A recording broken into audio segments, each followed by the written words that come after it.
Frustums.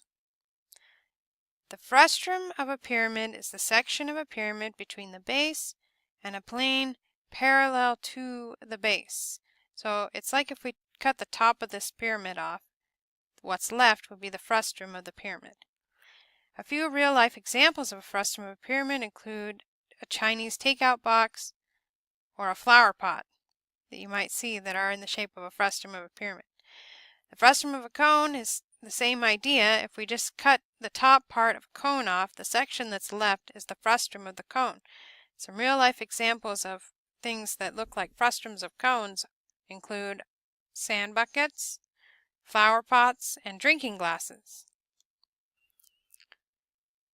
Frustum of a pyramid formula. The formula for a frustum of a pyramid is pretty complicated, really.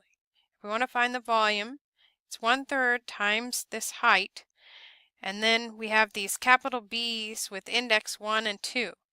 These stand for the area of each of the bases of the pyramid. So it's not just a single side, it's the actual area of this base. So if they're squares, then you have to find the area of each of these squares and then plug that result into the formula for these bases. Lateral surface area would be the perimeter of each of the bases times this slant height times a half. Frustum of a cone. Again, the formulas look pretty complicated. They're basically the same idea. B with index 1 and B with index 2 represent the areas of each of these bases, which are circles. So you would find the area of each of these circles, plug those areas in here for B index 1 and B index 2. And then H is this height, not the slant height, height from the base to the top of this frustum of the cone. Use all that to find the volume. For lateral surface area, then we're concerned about the slant height with the lateral surface area, and we do, for the cone, just care about what the radii are of these circles. We don't need the perimeter or the area. So for the lateral surface area of a frustum of a cone, it's pi times slant height times the sum of the two radiuses for the bases that are circles. Here's an example. Find the volume of the frustum of the cone. Substitute the given information into the frustum of a cone volume formula. So here we're given the radius of each of these circles and this height.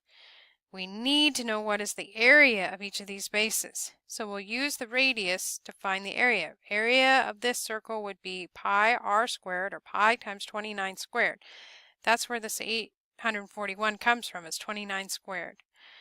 The area of this circle would be pi times 11 squared. So 11 squared would be 121. So 121 pi is the area of this circle. So we plugged in the area of each circle here and the area of each circle here for this product. Then we just simplify this whole thing to find the volume of this frustum.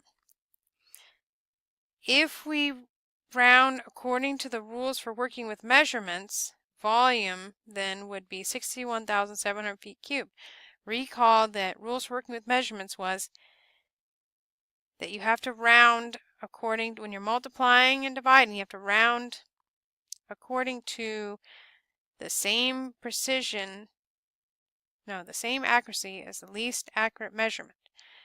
So these are all 3 significant digits. So we have to round the answer to the same accuracy, which would be 3 significant digits. Here also we have the area of each of the bases explained.